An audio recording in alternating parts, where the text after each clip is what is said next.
the State House of Nairobi is the real center of corrupt activities. And there are two watu wawili, moja anaitwa Adil na mwingine anaitwa Jayesh. These are the conveyors of corruption in this country. Na ndio watu wenye she and sha. Ndio wale watu ya Adani. Na hao watu wakija kuona rais, hata ukiwa deputy president na minister, utamongoja hapo saa 5 akiongea na hiyo watu. Wakipanga hiyo mane? So Mr. President, be an honest man. Look for a mirror before you talk about corruption and look at yourself.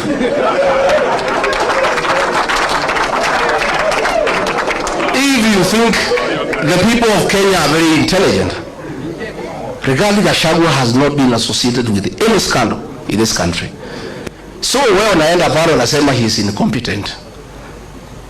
In matters incompetence, Mr. President, I tend to agree with you to a certain extent. Serikali yako ni ya uongo, kutenga, kudanganya watu. Uliandika mkataba na watu ya Western, ukamjema utajenga 1000 kilometers, hujajenga. Umekuwa hapo juzi unafungua transformer.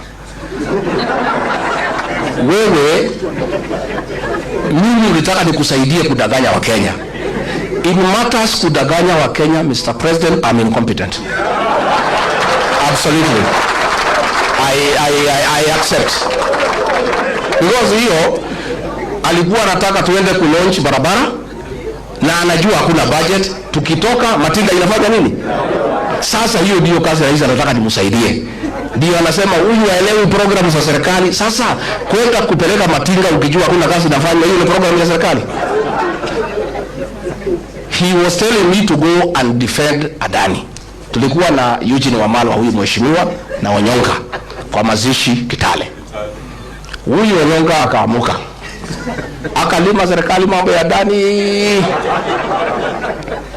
na mimi nakaa tu vale. I don't want to nod because I'm still in office. That Adani thing is the worst form of corruption in this country. So mimi nilipoamuka, I never responded. So one of the PAs ya mkubwa akanipigia simu. Mtu yuko huko, mtu ya 36. Wewe ni deputy president ya sangapi? Maana ya deputy president, you speak last. Dio ile maneno yote iko baya serikali ukanu. Kwa nini huyo Nyonga alilima serikali mambo ya Adani and you are not defending? Nikamwambia I cannot answer you. Tell your boss to call me. So president amenipigia, nimwambia mimi siwezi. That thing is corruption. I cannot defend it, Mr. President. I cannot. That is why he is saying I was not defending government programs. Sasa corruption, is it a government program?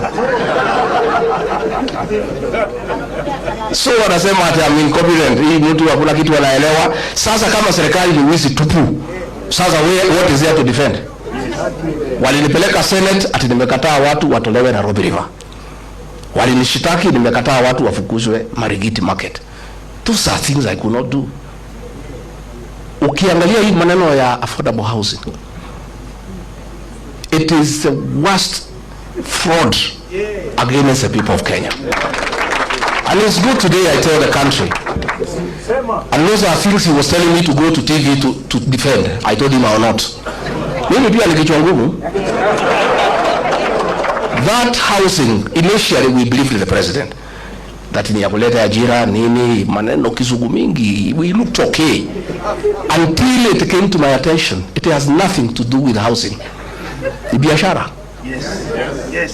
Ya kwamba PS wa housing, ukitaka kujenga affordable housing, you must go and sign a subcontract na kampuni ile tauza simiti na chuma na mabati, na hiyo kampuni watu wale wakubwa zaidi Kenya wako ndani ya wapi?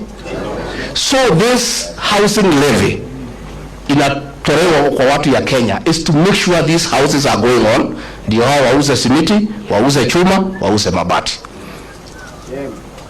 That is what the president is accusing me of not understanding and being incompetent. Sasa mimi nauliza, na mimi nataka niseme, I want to assure the people of Kenya, this team I see here, And when I listen to the people of Kenya, because I listen a lot, once a new government is sworn in, that housing levy will have to be abolished so that we restore the dignity of the payslip. The dignity of the payslip. Wakenya wamehangaishwa zaidi. Na nimeona mpaka yule mkubwa ya wafanyikazi amekuwa ameingia kwa hiyo praise and worship team. Watu nakazwa mambo ya NSSF, mambo haongei. Kazi yake ni praise and worship. Those are the things sisi ambaye tumeshindwa kufanya. So finally ndio nimalize, because I wanted to tell the president, usidanganye wa Kenya. Useme ukweli, tulikosania corruption, because wewe ndio unaeneza corruption na watu yako. Na it is impossible to make any progress in this country unless we sort out this country in terms of leadership. We'll sink lower and lower.